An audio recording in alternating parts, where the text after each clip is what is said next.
Quando gioco a tennis per me è importante essere focus nei piccoli dettagli.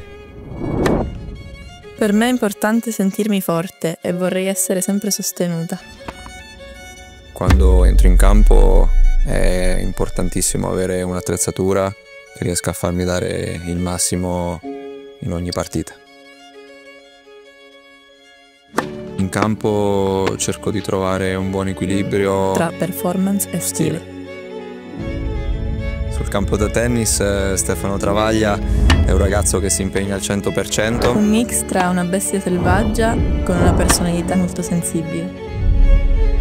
Per me la buona fortuna è sempre sentirmi sicura di me stessa. Vuol dire godersi il gioco. Per me Buonaventura è buona fortuna.